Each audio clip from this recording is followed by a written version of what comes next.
Fala pessoal, tudo bem com vocês?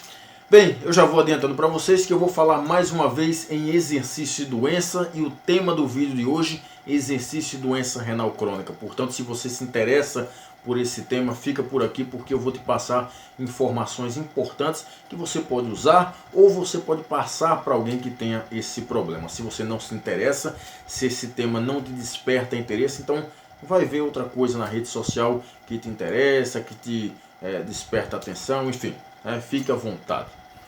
Bem, quando a gente fala em doença, geralmente as pessoas têm uma ideia muito mal concebida de que pessoas com alguma doença crônica devem ficar em repouso. Essas pessoas devem evitar o esforço físico. Ou melhor dizendo, essas pessoas devem evitar o exercício físico, que é uma forma de esforço físico bem dosado. Só que, como eu já tinha falado num vídeo passado, o raciocínio clínico deve ser montado exatamente na ideia contrária. Nós já sabemos e nós temos evidências muito consistentes mostrando que o exercício físico atua na prevenção e no tratamento de várias doenças crônicas, como por exemplo na hipertensão arterial, na diabetes do tipo 2, na obesidade, no câncer, na dislipidemia, inclusive na doença renal crônica, que é o tema do vídeo de hoje. Eu não vou falar especificamente na doença renal crônica, mas eu vou mostrar para vocês alguns dos efeitos que o exercício físico bem dosado pode trazer para pessoas com doença renal crônica. E nesse sentido, deixa eu colocar o óculosinho. Hoje pela primeira vez eu não estou gravando diante do meu tablet, porque devido às chuvas fortes no Recife, entrou água na minha casa, eu terminei perdendo o meu notebook, perdi meu tablet, perdi algumas coisas. Já recuperei o notebook, né? Fui obrigado a comprar outro, mas o tablet por enquanto não. Então eu anotei algumas coisinhas aqui na minha frente relacionadas ao estudo que eu vou mostrar para vocês. E esse estudo ele foi publicado por pesquisadores suecos. Ele foi publicado no ano 2021, portanto no ano passado.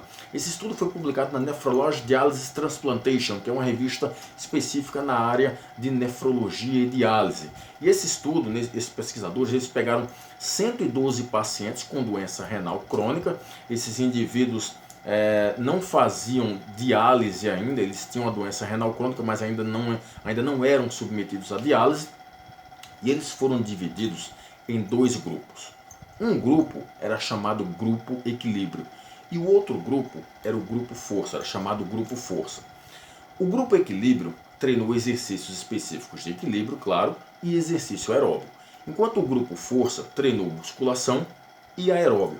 Essa intervenção durou 12 meses, ou seja, um ano. E aí, quais foram os resultados? Antes de eu começar a falar sobre os resultados, o estudo ele não detalhou pontos específicos do treinamento, ou seja, quantas repetições esses indivíduos fizeram, em qual velocidade, o tempo de intervalo entre as séries, a carga, enfim. Mas eles fizeram exercício de força, exercício de equilíbrio, exercício aeróbio, de acordo com o grupo, né? E a intervenção durou um ano. Quais foram os resultados? Eu vou dividir os resultados em 3 pontos. O primeiro é a massa magra, o segundo é a massa gorda e o terceiro é a miostatina plasmática. Eu vou explicar tudo direitinho na medida que eu for falando. Em relação à massa magra, eles mediram a massa magra total, a massa magra da perna, a massa magra dos braços e a massa magra do tronco. Em relação à massa magra total e da perna, eles verificaram uma coisa impressionante. Apenas o grupo equilíbrio obteve aumento significativo na massa magra. A massa magra total e da perna. Dá uma pausazinha agora, porque eu vou repetir, porque talvez você não tenha entendido. É exatamente isso que você escutou. O grupo equilíbrio obteve aumento significativo na massa magra total e principalmente na massa magra da perna, enquanto o grupo força, ou seja, aquele grupo que treinou musculação e aeróbio, obteve manutenção. Você deve estar se perguntando como é que o grupo equilíbrio, ou seja, aqueles indivíduos que treinaram equilíbrio, ganharam mais força do que o grupo, ou melhor, ganharam mais massa magra do que o grupo que treinou musculação. Bem, de acordo com os autores, e aí eu não concordo tanto, mas enfim, de acordo com os autores, é porque esses indivíduos fizeram mais exercícios, dedicaram mais tempo aos exercícios de membros inferiores. do que o grupo força. E por isso eles ganharam mais massa magra na perna. Tudo bem, só que quando a gente vai analisar os gráficos, nós observamos que apesar desse aumento na massa magra da perna ter sido significativo, ele foi muito pequenininho. E quando você compara o gráfico do grupo equilíbrio com o gráfico do grupo força, você vê que a diferença é quase mínima. De forma que os autores falaram muito mais em manutenção da massa magra do que em aumento. Tanto é que no final do estudo eles falam que os exercícios físicos, tanto de equilíbrio e aeróbio, quanto de força e aeróbio, mantiveram a massa magra desse indivíduo. Eles não falam nem em aumento, eles falam em manutenção da massa magra. Portanto, o exercício físico manteve a massa magra de indivíduos com doença renal crônica. Quanto à massa magra dos braços e do tronco, houve manutenção tanto no grupo força quanto no grupo equilíbrio. E veja, não entenda manutenção, ou seja, ausência de ganho, como um ponto negativo, porque indivíduos com doença renal crônica, eles têm uma queda significativa na massa magra e, consequentemente, na massa muscular, o que pode induzir esses indivíduos a um quadro de sarcopenia, que eu já expliquei aqui quando eu falei em idosos, que sarcopenia é um quadro caracterizado pela perda significativa de massa muscular e de força, a um ponto em que começa a comprometer o desempenho de atividades da vida diária, inclusive a saúde desses indivíduos. Portanto, indivíduos com doença renal crônica que fazem alguma intervenção relacionada a exercício e conseguem manter a massa magra ou a massa muscular, isso já é uma grande coisa. Não perder a massa magra e a massa muscular já é uma grande coisa. Tá? Em relação à massa gorda, houve diminuição significativa nos dois grupos.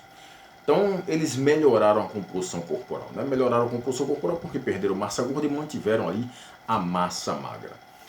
Agora vamos para a miostatina. Em primeiro lugar, a miostatina é um gene que é expressado pelo músculo esquelético e que ele regula negativamente a massa muscular. Num palavreado mais simples, de uma forma mais didática para vocês entenderem, a miostatina, o gene da miostatina, prejudica os ganhos de massa muscular.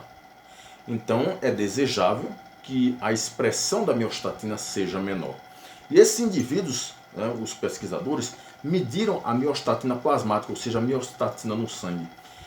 E houve aumentos significativos nos dois grupos, tanto no grupo equilíbrio quanto no grupo força.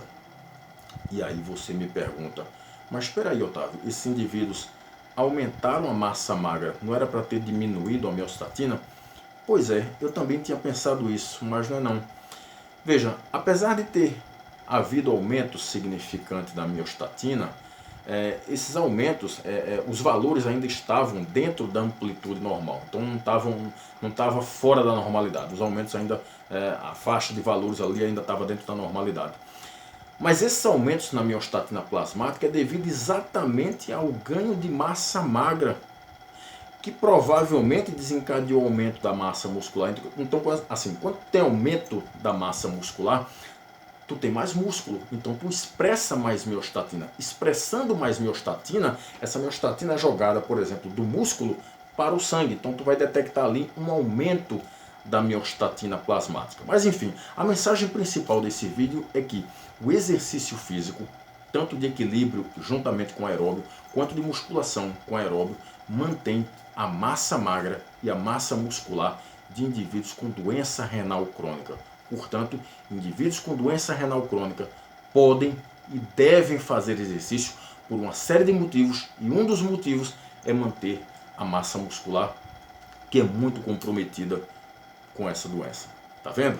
Tá vendo que indivíduos com doença renal crônica e com outras doenças crônicas podem e devem fazer exercício? O exercício, ele sempre deve estar presente na vida das pessoas, independente de sua condição de saúde, independente da doença que esses indivíduos venham apresentar. Ok? Então espero ter contribuído.